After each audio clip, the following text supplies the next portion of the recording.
Good afternoon, students. Welcome to Vivekananda ITI Dhauleshwaram online classes. My name is S. Jnanasundar, designation ATO Electrician Trade. Dear students, ఈరోజు topic వచ్చేసి grading of cables. ఈ topic గురించి discuss చేద్దాం. First grading of cables గురించి తెలియాలంటే ముందు మనకి ఈ డైఎలక్ట్రిక్ స్ట్రెంత్ ఈ కాన్సెప్ట్ గురించి తెలియాలి. ఈ కాన్సెప్ట్ అర్థమైతే మనకి గ్రేడింగ్ ఆఫ్ కేబుల్స్ అనేది ఏంటో అర్థమవుద్ది. సో ముందు ఇది చూద్దాం. డైఎలక్ట్రిక్ స్ట్రెంత్ ఆర్ ఈ డైఎలక్ట్రిక్ స్ట్రెంత్కే potential gradient or dielectric stress అని కూడా అంటారు. ఈ మూడు నేమ్స్ ఉన్నాయి దీనికి. మూడు ఒకదానికే మీనింగ్స్ మాట ఇవి. డైఎలక్ట్రిక్ స్ట్రెంత్ అన్న, డైఎలక్ట్రిక్ స్ట్రెస్ అన్న, పొటెన్షియల్ గ్రేడియంట్ అన్న మూడు ఒకటే అర్థం వస్తాయి అన్నమాట. సో ఈ డైఎలక్ట్రిక్ స్ట్రెంత్ అంటే ఏంటో చూద్దాం ముందు. డైఎలక్ట్రిక్ స్ట్రెంత్ అంటే ఏంటంటే ఎలక్ట్రికల్లీ ఇన్సులేటింగ్ మెటీరియల్. ఒక ఇన్సులేటింగ్ మెటీరియల్ తీసుకున్నాం అనుకోండి, the maximum electric field that the material can withstand under ideal conditions without under going electrical break down. అంటే ఒక ఇన్సులేటింగ్ మెటీరియల్ తీసుకున్నాం అనుకోండి, ఆ ఇన్సులేటింగ్ మెటీరియల్కి మనం సప్లై ఇచ్చినప్పుడు దానిలో ఎలక్ట్రిక్ ఫీల్డ్స్ అని ప్రొడ్యూస్ అవుతాయి అన్నమాట. ఎలక్ట్రిక్ ఫీల్డ్స్ ప్రొడ్యూస్ అయినప్పుడు అది కొంతకాలం అది తట్టుకోవాలన్నమాట. అది విత్స్టాండ్ అవ్వాలి. విత్స్టాండ్ అయ్యి ఇప్పటివరకు ఉంటుందో బ్రేక్ డౌన్ అవ్వకుండా. సో ఇన్సులేషన్ అనేది బర్న్ అయిపోకుండా ఇప్పటివరకు మనకి విత్స్టాండ్ అయ్యి ఉంటుంది. దాన్ని స్ట్రెంత్ అంటారు అన్నమాట. సో డైఎలక్ట్రిక్ స్ట్రెంత్ ఏమంటారంటే ఇన్సులేటర్ యొక్క స్ట్రెంత్ అని కూడా అనొచ్చన్నమాట. డైఎలక్ట్రిక్ స్ట్రెంత్ అంటే ఏంటి? ఒక ఇన్సులేటర్ ఉంటే స్ట్రెంత్ అంటే అది ఎంత వోల్టేజ్ వరకు తట్టుకోగలుగుతుంది అన్నమాట. సో మన కేబుల్కి మనం ఇచ్చే ఇన్సులేషన్ అనేది ఏమి డిపెండ్ అవుద్ది అంటే వోల్టేజ్ మీద డిపెండ్ అవుద్ది.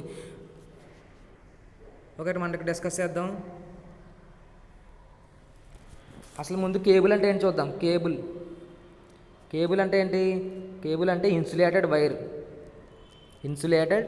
వైర్ అంటే ఒక వైర్ని తీసుకుని దాని చుట్టూ ఒక కండక్టర్ని తీసుకుని దాని చుట్టూరు మనం ఇన్సులేషన్ అనేది ప్రొవైడ్ చేస్తాం. ఎందుకు ఇన్సులేషన్ ప్రొవైడ్ చేస్తున్నాం? మనకి సేఫ్టీ పర్పస్ అన్నమాట. సో మనం మనం ఎలక్ట్రిసిటీని దేని ద్వారా ఫ్లో చేసుకుంటాం? కండక్టర్స్ ద్వారా, వైర్స్ ద్వారా ఫ్లో చేస్తాం. ఓకేనా? ఈ వైర్స్ ద్వారా ఫ్లో చేస్తున్నప్పుడు మనకి ఇన్సులేషన్ అనేది అవసరం అవుద్ది. మనం దీన్ని పట్టుకున్నా కానీ కరెంట్ షాక్ తగలకుండా ఉండడం కోసం దీనికి చుట్టూరు ఏముంటుందంటే ఇన్సులేషన్ అనేది ఉంటుంది అన్నమాట. సో ఇది కండక్టర్, ఇది ఇన్సులేషన్. ఓకే, కేబుల్ అంటే ఏంటి? ఇన్సులేటెడ్ వైర్ అంటే ఒక ఇన్సులేషన్ ప్రొవైడ్ చేసిన వైర్నే కేబుల్ అంటన్నమాట. సో ఇక్కడ ఏంటంటే మనకి ఈ చుట్టూరు ఇన్సులేషన్ ఉంది కదా, ఇన్సులేషన్ అనేది కొంత వోల్టేజ్ అంటే దీనిలో ఫ్లో అయ్యి వోల్టేజ్ మీద డిపెండ్ అవుతుందన్నమాట. వోల్టేజ్ పెరిగింది అనుకోండి, హై వోల్టేజ్ ఇచ్చామనుకోండి, దీనికి హై వోల్టేజ్ ఇచ్చినప్పుడు ఏమవుతుందంటే ఇన్సులేషన్ అనేది బ్రేక్ అయిపోతుంది అన్నమాట. అంటే హీట్ అనేది ప్రొడ్యూస్ అయిపోయి హీట్ వల్ల హై వోల్టేజ్ ఇచ్చినప్పుడు ఏమవుతుంది? కరెంట్స్ ఎక్కువ ఫ్లో అవుతాయి కదా, ఎక్కువ కరెంట్ ఫ్లో అయినప్పుడు ఏమవుద్ది? దీని చుట్టూరు ఉన్న ఇన్సులేషన్ అనేది బ్రేక్ అయిపోయి మనకి ఇన్సులేషన్ అనేది డ్యామేజ్ అయిపోద్ది. సో ఇన్సులేషన్ అనేది ఎప్పటి వరకు తట్టుకోగలదో అంటే ఇన్సులేటర్కి ఉండే స్ట్రెంత్ అన్నమాట. ఇన్సులేటర్కి ఉండే strength to withstand the voltage. మనం అప్లై చేసిన వోల్టేజ్ని తట్టుకోగలమన్నమాట. అంతవరకు తట్టుకోగలుగుతుందో దాన్నే డైఎలక్ట్రిక్ స్ట్రెంత్ అంటారు అన్నమాట. డైఎలక్ట్రిక్ స్ట్రెంత్ అంటే అది ఒక ఇన్సులేటర్ ఉంటే స్ట్రెంత్ అన్నమాట. To withstand the applied voltage అంటే మనం వోల్టేజ్ అప్లై చేస్తాం కదా, దాంట్లో అది హై వోల్టేజ్ అనుకోండి, హై వోల్టేజ్ కూడా తట్టుకునేలా ఉండాలన్నమాట. అప్లైడ్ వోల్టేజ్ అనేది హై వోల్టేజ్ కూడా తట్టుకునేలా ఉంటే ఎంతవరకు తట్టుకోగలుగుతుందో దాన్నే డైఎలక్ట్రిక్ స్ట్రెంత్ అంటారు అన్నమాట. ఓకే, దీని గురించి ఇంకా బాగా ఎక్స్ప్లెయిన్ చేయాలంటే ఒక కేబుల్ తీసుకున్నాం అనుకోండి. కేబుల్ ఈ విధంగా ఉంటుంది. లోపల ఉండేది ఏంటి? మన కండక్టర్ ఉంటుంది కదా, కండక్టర్ ఇది చుట్టూరు ఉందేమో ఇది ఇన్సులేషన్, ఇది పైనకి పాటు ఇది ఇన్సులేషన్. ఈ లోపల ఉంది ఏంటి? కండక్టర్. దీన్ని కోర్ అంటారు అన్నమాట. ఈ చుట్టూరు ఉన్నంత ఇన్సులేషన్ కదా. ఈ చివరి పార్ట్ ఉంది కదా బయట, అవుటర్ సర్ఫేస్ ఉంది కదా బయటది, దీన్ని ఏమంటారంటే షీత్ అంటారు అన్నమాట. షీత్ అంటారు, SHEATH. ఓకేనా? ఈ కోర్కి ఈ షీత్కి మధ్యలో ఉన్న రిమైనింగ్ పార్ట్ అంతా ఏంటంటే ఇన్సులేషన్ అన్నమాట. దాన్నే ఇన్సులేషన్ ఏమంటారంటే డైఎలక్ట్రిక్ అంటారు అన్నమాట. ఇన్సులేషన్ ఇంకో పేరు ఏంటంటే డైఎలక్ట్రిక్ మీడియం అంటారు అన్నమాట. ఓకేనా? ఒక కేబుల్ లోపల ఈ విధంగా ఉంటాయి పార్ట్స్. లోపలగా ఉండేదాన్ని కోర్ అంటారు, ఇంటర్నల్గా ఉండేదాన్ని కోరే మన కండక్టర్ అన్నమాట. Core is nothing but conductor. మన కండక్టర్ అనేది సెంటర్లో ఉంటుంది. సో చివర బయట అవుటర్ లేయర్ ఉంది కదా, దాన్ని షీత్ అంటారు అన్నమాట. సో ఈ షీత్కి లోపల ఉన్న కోర్కి మధ్యలో ఉన్న రిమైనింగ్ పార్ట్ అంతా ఏమంటారంటే దాన్ని ఇన్సులేషన్ అంటారు. దానికి ఇంకో పేరు ఏంటంటే డైఎలక్ట్రిక్ మీడియం అనొచ్చు. ఓకేనా? డైఎలక్ట్రిక్ మీడియం అని ఇన్సులేషన్ అన్న ఒకటే. సో దీన్ని డైఎలక్ట్రిక్ మీడియం అంటారన్నమాట. ఈ చుట్టూరు ఉన్న డైఎలక్ట్రిక్ మీడియం అనేది ఎంత కరెంట్ వరకు మనం ఇందులో ఎంత కరెంట్ ఫ్లో చేసుకుంటే ఇది బర్న్ అవ్వకుండా ఉంటుందో దాన్నే దానికి ఉండే స్ట్రెంత్ అనే డైఎలక్ట్రిక్ స్ట్రెంత్ అంటారన్నమాట. అంటే ఎంతవరకు తట్టుకోగలుగుతుందో ఆ ఇన్సులేషన్ అనేది బర్న్ అయిపోకుండా దాన్ని డైఎలక్ట్రిక్ స్ట్రెంత్ అంటారన్నమాట. ఓకేనా. ఈ డైఎలక్ట్రిక్ స్ట్రెంత్ అనేది దేని మీద డిపెండ్ అవుతుందంటే యాక్చువల్గా ఈ డైఎలక్ట్రిక్ స్ట్రెంత్ అనేది అవసరం కదా. ఇక్కడ ఎక్కడ ఉంటుంది, ఎక్కువ ఉంటుంది అంటే డైఎలక్ట్రిక్ స్ట్రెస్ అనే కాన్సెప్ట్ ఉంటుంది. డైఎలక్ట్రిక్ స్ట్రెస్ అన్న డైఎలక్ట్రిక్ స్ట్రెస్ అన్న ఒకటే.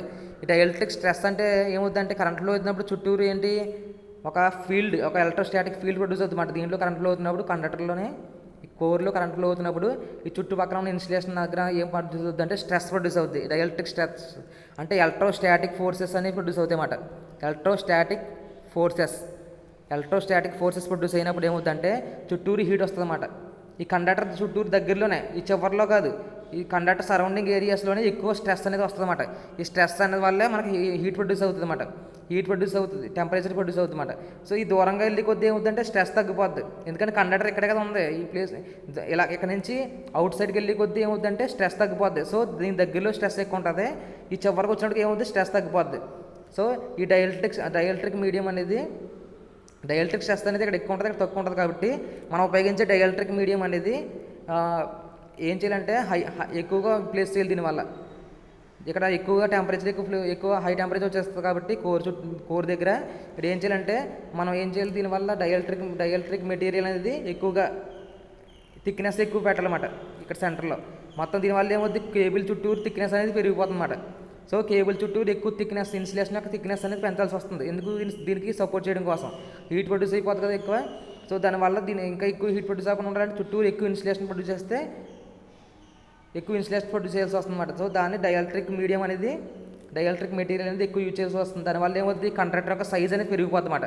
చుట్టూరు ఎక్కువ డైఎలక్ట్రిక్ మీడియం పెట్టామనుకోండి, ఇన్సులేషన్ అనేది పెంచే కొద్ది ఏమవుతుంది, కండక్టర్ యొక్క సైజ్ అనేది పెరిగిపోద్ది.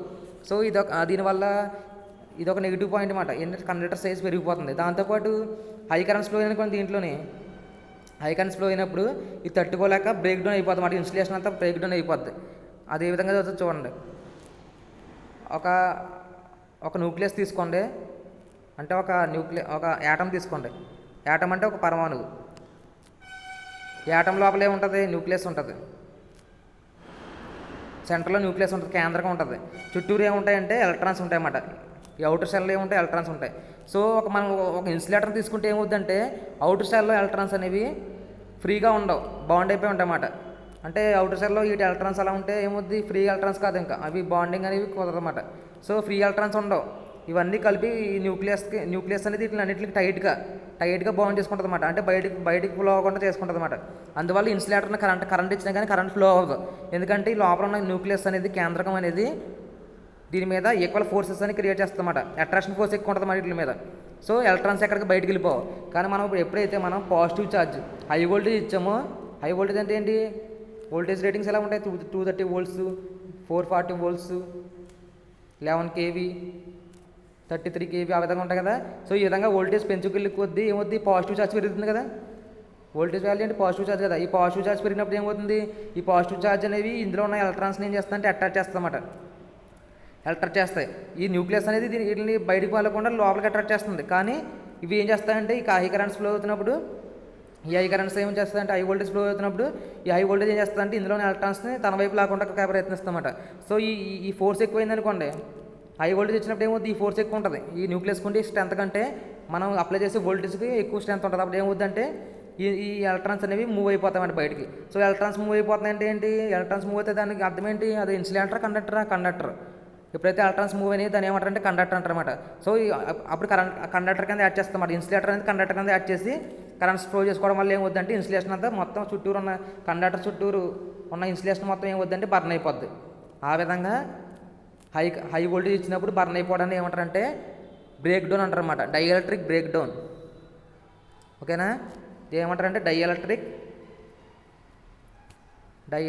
Break down అంటారన్నమాట. అంటే డైఎలక్ట్రిక్ అంటే ఏంటి, ఇన్సులేటింగ్ మెటీరియల్ డైఎలక్ట్రిక్ అంటారన్నమాట. డైఎలక్ట్రిక్ మీడియం అంటాం కదా, అది ఏమవుతుంది, బ్రేక్ డౌన్ అయిపోతుంది. అంటే బర్న్ అయిపోయి చుట్టూరు ఇన్సులేషన్ అంతా కాలిపోతుంది అన్నమాట. దాన్ని డైఎలక్ట్రిక్ బ్రేక్ డౌన్ అంటారన్నమాట. అంటే ఇన్సులేషన్ అనేది ఏం చేయాలి, కరెంట్ ఫ్లో కూడా అడ్డుకోవాలి, కానీ దాంట్లోనే కరెంట్ ఫ్లో అయిపోద్ది. ఇన్సులేటర్ అనేది బ్రేక్ అయిపోద్ది అన్నమాట. ఇన్సులేటర్ అనేది కండక్టర్ కింద మారిపోతుంది ఇక్కడ.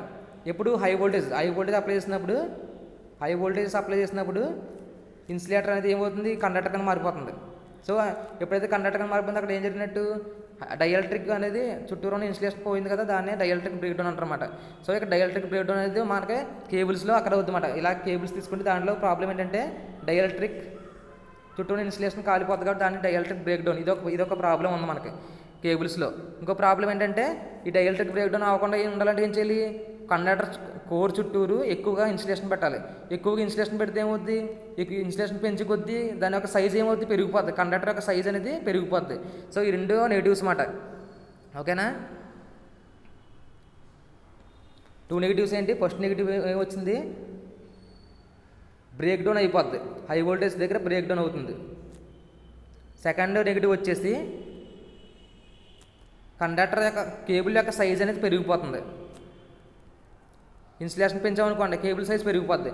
సో ఈ రెండు నెగిటివ్స్ ఉన్నాయి. ఈ రెండు నెగిటివ్స్ని మనం కంట్రోల్ చేయాలంటే, అంటే రిమూవ్ చేయాలంటే, పోగొట్టాలంటే మనకి ఏం కావాలంటే గ్రేడింగ్ చేయాలన్నమాట. సో ఆ గ్రేడింగ్ ఆఫ్ కేబుల్స్ అందుకు చేస్తారన్నమాట. కేబుల్స్ని గ్రేడింగ్ చేస్తారు. సో గ్రేడింగ్ ఆఫ్ కేబుల్స్ అంటే ఏంటో ఇప్పుడు చూద్దాం. మనకి ఏం ఉండకూడదు, బ్రేక్ డౌన్ అనేది జరగకూడదు. అంటే ఇన్సులేషన్ బర్న్ అయిపోకూడదు. కేబుల్ యొక్క సైజ్ అనేది పెరగకూడదు. ఎంత సైజు ఉందో అంత సైజు ఉండాలి. రెండు మనకి అచీవ్ చేయాలంటే మన గ్రేడింగ్ ఆఫ్ కేబుల్స్ అనేది చేయాలన్నమాట. ఈ గ్రేడింగ్ ఆఫ్ కేబుల్స్ అంటే చూడండి,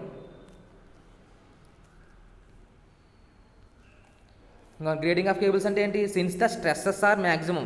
చెప్పాను కదా డైఎలక్ట్రిక్ స్ట్రెస్ అని, అది ఎక్కడ ఉంటుంది మ్యాక్సిమం, డైఎలక్ట్రిక్ స్ట్రెస్ ఎక్కువ ఎక్కడ ఉంటుంది, కండక్టర్ చుట్టూరు, ఈ కండక్టర్ చుట్టూ ఉన్న ఏరియాలో ఉంటుంది అన్నమాట. స్ట్రెస్ ఎక్కువ ఉంటుంది. చివరికి వెళ్ళి కొద్ది ఏమవుతుంది, స్ట్రెస్ అనేది తగ్గిపోతుంది అన్నమాట. సో సెంటర్లో స్ట్రెస్ ఎక్కువ ఉంటుంది. Stress goes decreasing outer most. బయటకు వెళ్ళి కొద్ది ఏమవుతుంది, ఈ షీత్ దగ్గరికి వచ్చినప్పుడు ఏమవుతుంది అంటే స్ట్రెస్ తగ్గిపోద్ది. కండక్టర్ దగ్గరే కదా ఎక్కువ టెంపరేచర్ వస్తుంది చుట్టూరుని, ఈ చివరికి వెళ్ళి కొద్ది టెంపరేచర్ ఏమి ఉండదు. సో ఈ స్ట్రెస్ అనేది తగ్గిపోద్ది. ఇక్కడ స్ట్రెస్ అనేది ఎక్కువగా ఉంటుంది కండక్టర్ దగ్గరలో ఉన్న ఏరియాలో. సో ఈ విధంగా డిఫరెంట్గా ఉండడం వల్ల ఏమవుద్ది, since the process of achieving the uniform electrostatic stress the dielectric cable is known as grading of cable. So ఈ గ్రేడింగ్ ఆఫ్ కేబుల్ అంటే ఏంటంటే మనకి యూనిఫామ్గా ఉండాలన్నమాట. అంటే స్ట్రెస్ అనేది ఈ సెంటర్లో కండక్టర్ చుట్టూ ఉన్న స్ట్రెస్ ఎంత ఉందో ఈ చివరి కేబుల్ దగ్గర కూడా స్ట్రెస్ కూడా అంతే ఉండేలాగా, అంటే ఈక్వల్గా ఉండేది, మొత్తం యూనిఫామ్గా ఉండేలాగా. ఎక్కడ చూసినా కానీ ఇక్కడేమో తక్కువ ఉంటుంది, ఇక్కడేమో కండక్టర్ స్ట్రెస్ ఎక్కువ ఉంటుంది. స్ట్రెస్ ఎక్కువ ఉండడం వల్ల ఏంటి, కేబుల్ యొక్క ఇన్సులేషన్ పెరుగుతుంది, ఎక్కువ ఇన్సులేషన్ పెట్టాల్సి వస్తుంది. సో ఇక్కడ ఎక్కువ ఇన్సులేషన్ పెట్టినప్పుడు ఇక్కడ ఇన్సులేషన్ ఏమి ఉండాలి, తక్కువ క్వాలిటీ ఇన్సులేషన్ సరిపోద్ది. ఇక్కడ హై క్వాలిటీ ఇన్సులేషన్ ఉండాలి. అంతేగాని మొత్తం అంతా ఈక్వల్ క్వాలిటీ ఇస్తే సరిపోదు. ఇక్కడ ఏమో హై క్వాలిటీ ఇన్సులేటర్ వాడాలి, దగ్గరలోని దూరంగా ఉన్నప్పుడు తక్కువ క్వాలిటీ యొక్క ఇన్సులేషన్ వాడాలన్నమాట. సో దాన్ని గ్రేడింగ్ అంటారన్నమాట. ఈ విధంగా మనం దీన్ని గ్రేడింగ్ అనేది చేస్తే మనం కండక్టర్ సైజ్ అనేది పెంచకుండా మనం వోల్టేజ్ అనేది హై వోల్టేజ్ తట్టుకునేలా చేయొచ్చు కేబుల్. సో దీనిలో టైప్స్ ఉన్నాయన్నమాట. మెథడ్స్ ఆఫ్ గ్రేడింగ్లో 2 types, capacitance grading, intersheath grading. First చూడండి కెపాసిటెన్స్ గ్రేడింగ్. కెపాసిటెన్స్ గ్రేడింగ్ అంటే ఏంటంటే ఇక్కడ ఉంది కదా ఆల్రెడీ కోరు, ఈ కోర్ చుట్టూరు ఉంది కదా ఇన్సులేషన్, డైఎలక్ట్రిక్ మీడియం ఉంది కదా, ఈ డైఎలక్ట్రిక్ మీడియం అనేది ఈ విధంగా లేయర్స్ కింద పెడతారన్నమాట. ఇది ఫస్ట్ లేయరు, ఇది సెకండ్ లేయరు, ఇది థర్డ్ లేయరు.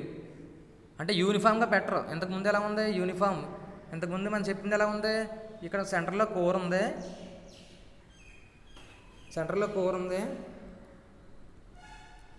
సెంటర్లో కోర్ ఉంది, చుట్టూరు షీత్ ఉంది, చివరి దీని ఏమంటారు షీత్ అంటారు, అవుటర్ సర్ఫేస్ని. సెంటర్లో ఉంది కోర్, నథింగ్ బట్ కండక్టర్. ఓకేనా. దీని చుట్టూరు ఉన్న మీడియాని ఏమంటారంటే డైఎలక్ట్రిక్ మీడియం అంటారు. దాన్ని అంతా ఎలా ఉంది, ఒకటే యూనిఫామ్గా ఉంది. అంటే ఇక్కడ ఎంత ఉందో ఇక్కడ ఎంత ఉందో మొత్తం ఈ చివరి కూడా ఈ చివరి దాకా అంతా ఉంటుంది. సో ఇదంతా యూనిఫామ్గా ఉంది.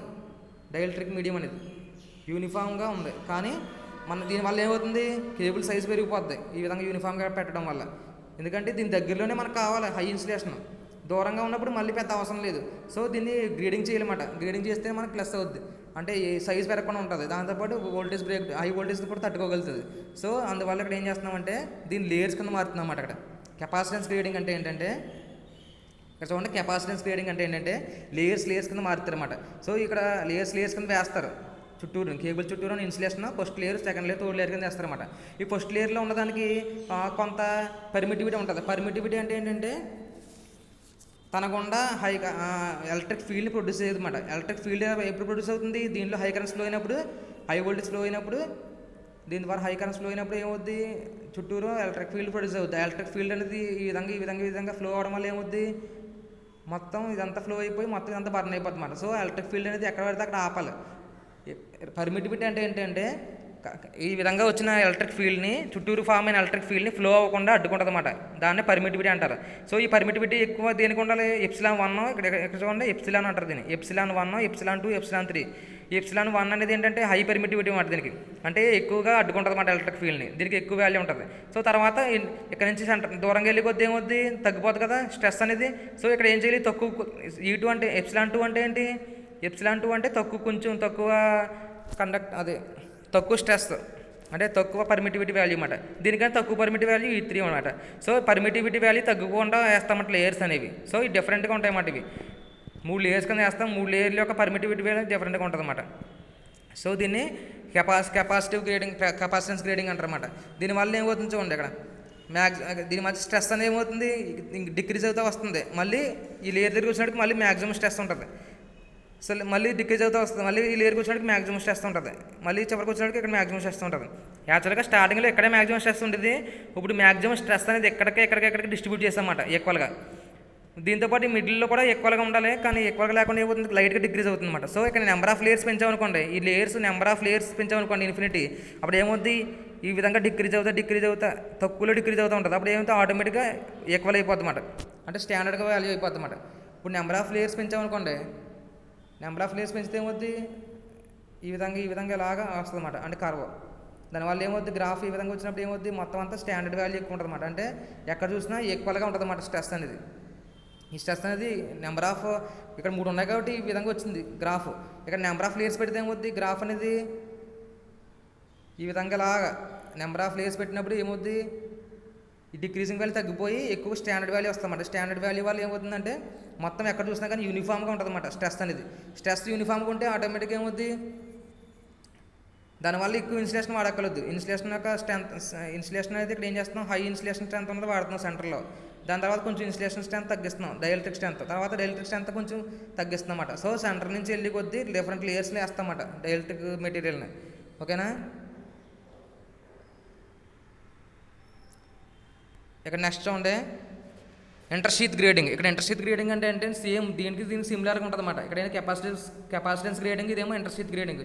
ఇంటర్షీత్ గ్రేడింగ్లో ఏం చేస్తారంటే దీనిలో మెటాలిక్ సిలిండర్స్ పెడతారన్నమాట. మెటాలిక్ సిలిండర్ షీట్స్ అంటే దీన్ని ఏం చేస్తారంటే యూనిఫామ్ కోర్ ఉందా, కోర్ తర్వాత ఏముంటుంది? ఇన్సులేషన్ మెటీరియల్ ఉంటుందా, ఇన్సులేటింగ్ మెటీరియల్ తర్వాత సేమ్ ఇన్సులేటింగ్ మెటీరియల్. ఇందులో ఉన్న ఇన్సులేటింగ్ మెటీరియల్ సేమ్, ఇక్కడ కూడా అదే వాడతారు, ఇక్కడ కూడా అదే వాడతారు.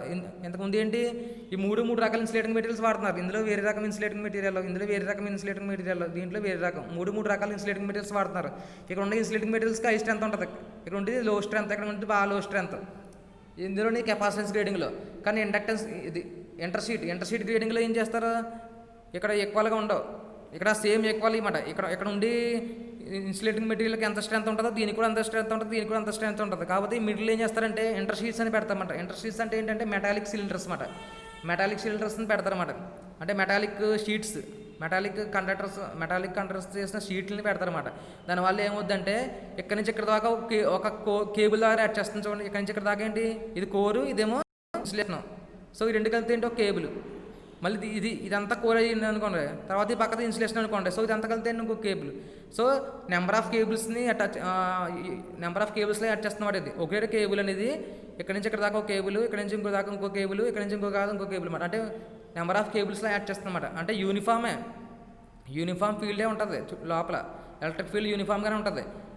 దాంతోపాటు ఏమవుతుంది? యాడ్ అయిపోతే వెళ్తుంది అన్నమాట. సో ఇది ఎలా ఉందంటే కెపాసిటర్స్ ఉంటుందా, కెపాసిటర్ ఎలా ఉంటుంది? 2 కండక్టింగ్ ప్లేట్స్ ఉంటాయి, మధ్యలో ఏముంటుంది? డైఎలక్ట్రిక్ మీడియం ఉంటుంది.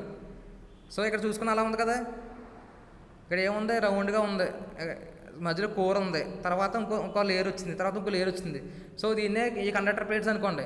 ఇదో ప్లేట్ మధ్యలో ఎలక్ట్రిక్ మీడియం, మళ్ళీ ఇదో ప్లేట్ మధ్యలో డైఎలక్ట్రిక్ మీడియం, ఇదో ప్లేట్ ఇదో మధ్యలో డైఎలక్ట్రిక్ మీడియం. సో ఇది ఎలా ఉంది? కెపాసిటర్స్ని సిరీస్లో కనెక్ట్ చేసి ఉంటుంది కదా, దీనివల్ల ఏమవుతుంది? కెపాసిటర్ సిరీస్లో కనెక్ట్ చేస్తే ఏమవుతుంది? వోల్టేజ్ అనేది ఏమవుతుంది? యాడ్ అవుతుంది. సో దీనివల్ల హై వోల్టేజ్ని కూడా తట్టుకోగలుగుతుంది అన్నమాట కేబుల్ అనేది. హై వోల్టేజ్ ఇచ్చినా కానీ ఈ స్ట్రెస్, డైఎలక్ట్రిక్ స్ట్రెస్ అనేది ఇది ఈక్వల్గా యూనిఫామ్గా చేయడం వల్ల ఏమవుతుందంటే హై వోల్టేజ్ ఇచ్చినా కానీ ఇది బ్రేక్ డౌన్ అవ్వదన్నమాట. So high voltage break down అవుతుంది. దాంతోపాటు కేబుల్ ఇన్సులేషన్ కూడా సేమ్ ఏరియాలో, ఎంత ఏరియా కావాలో అంత ఏరియాలో మనం పెట్టవచ్చు అన్నమాట. కేబుల్ ఇన్సులేషన్ కూడా మనం తగ్గించుకోవచ్చు అన్నమాట ఏరియా అనేది. సో ఈ విధంగా గ్రేడింగ్ అనేది చేస్తారన్నమాట. ఇదేమో ఈ గ్రేడింగ్ వచ్చేసి దేనికి ఎగ్జాంపుల్ అంటే ఇంటర్షీత్ గ్రేడింగ్ ఈ ఎగ్జాంపుల్ అన్నమాట. సో ఈ రెండిట్లో ఇంటర్షీత్ గ్రేడింగ్ అన్న కెపాసిటెన్స్ గ్రేడింగ్ అన్న రెండు గ్రేడింగ్స్లో ఏంటంటే వోల్టేజ్ వాల్యూ మనం పెంచుకోవచ్చు అన్నమాట. హై వోల్టేజ్ తట్టుకునేలా చేయొచ్చు అన్నమాట. ఈ విధంగా మనం ఇన్సులేషన్ చేంజ్ చేయడం వల్ల ఇది యూనిఫామ్ ఇన్సులేషనే, కానీ మధ్యలో ఏం పెట్టాం, ఇంటర్షీట్స్ పెట్టామన్నమాట. ఇదేంటి డిఫరెంట్ ఇన్సులేషన్స్ ప్లేస్ చేస్తాం. ఇక్కడ హై వాల్యూ ఉంటుంది, దీనికి కండక్టర్ దగ్గరలో ఉండేదానికి హై వాల్యూ ఉంటుంది, హై డైఎలక్ట్రిక్ స్ట్రెంత్ ఉంటుంది. ఇలా బ్యాక్ సైడ్కి వెళ్ళి కొద్దీ అంటే అవుటర్ సర్ఫేస్కి వెళ్ళి కొద్దీ దాని యొక్క స్ట్రెంత్ అనేది తగ్గించుకుంటూ వెళ్తామన్నమాట.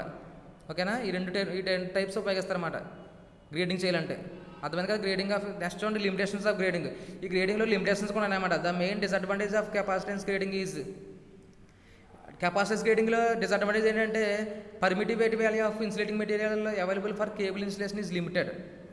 The permittivity of the layers may not remain constant. ఇక్కడ లేయర్స్కి పర్మిటివిటీ ఉంది కదా, ε1, ε2, ε3 అనేది ఇవి కాన్స్టెంట్గా ఉండదంట. మనం ఒక మెటీరియల్తో తయారు చేస్తాం కదా, ఆ మెటీరియల్ యొక్క పర్మిటివిటీ వాల్యూ అనేది ఇది ε1. ఈ ఇక్కడ ε1 అంటే ఏంటి, పర్మిటివిటీ అంటే ఏంటి అంటే ఇక్కడ ఒక ఎలక్ట్రిక్ ఫీల్డ్ ప్రొడ్యూస్ అవుద్ది దీని చుట్టూరుని, కండక్టర్ చుట్టూరుని. అది ఎక్కువ వాల్యూ ఉంటుంది దాన్ని తట్టుకోవాలన్నమాట. అంటే దాన్ని ఫ్లో చేయకుండా ఇక్కడ నుంచి ఇక్కడ వరకు ఫ్లో చేయకుండా అడ్డుకుంటుంది అన్నమాట. ε1 అంటే పర్మిటివిటీ మాట. నెక్స్ట్ ఇక్కడ ఫ్లో అయ్యి ఎలక్ట్రిక్ ఫీల్డ్ అనేది మళ్ళీ పక్క ఫ్లో అవ్వకుండా ఇది అడ్డుకుంటుంది అన్నమాట. సో ఎలక్ట్రిక్ ఫీల్డ్ ఫ్లో అవ్వకుండా అడ్డుకునేది పర్మిటివిటీ. సో ఇక్కడ డిఫరెంట్ పర్మిటివిటీ వాల్యూస్ ఉన్నాయి కదా, ఇవి అనేవి కాన్స్టెంట్గా ఉండవంట, చేంజ్ అయిపోతూ ఉంటాయంట కెపాసిటెన్స్లో. అదొక డిసడ్వాంటేజ్.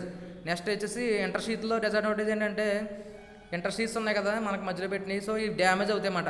హై కరెంట్స్ ఫ్లో అయినప్పుడు ఛార్జింగ్ కరెంట్ ఇవి డ్యామేజ్ అవుతాయి. ఎప్పుడంటే హై కరెంట్స్ కాదు, మనం క్యారీ చేస్తున్నప్పుడు సరిగ్గా క్యారీ చేయలేదనుకోండి, ఇన్స్టాలేషన్ చేస్తున్నప్పుడు కూడా సరిగ్గా ఇన్స్టాల్ చేయకపోతే ఇవి బాగా డెలికేట్గా ఉంటాయి అన్నమాట. ఈ షీట్స్ అనేవి ఇంటర్ షీట్స్ అనేవి బాగా డెలికేట్గా ఉంటాయి అన్నమాట. ఇవి మనం క్యారీ చేస్తున్నప్పుడు కేబుల్ని ప్లేస్ చేస్తున్నప్పుడు కొంచెం బెండ్ చేసినా కానీ కొంచెం స్క్రాచెస్ అనేవి వస్తాయి అన్నమాట. సో నీట్ని ఇన్స్టాలేషన్ చేసినప్పుడు నీట్గా ఇన్స్టాల్ చేయాలన్నమాట. ఓకేనా, ఈ రెండు వచ్చేసి గ్రేడింగ్ ఆఫ్ కేబుల్స్ ఈరోజు టాపిక్. ఓకేనా, థ్యాంక్ యూ.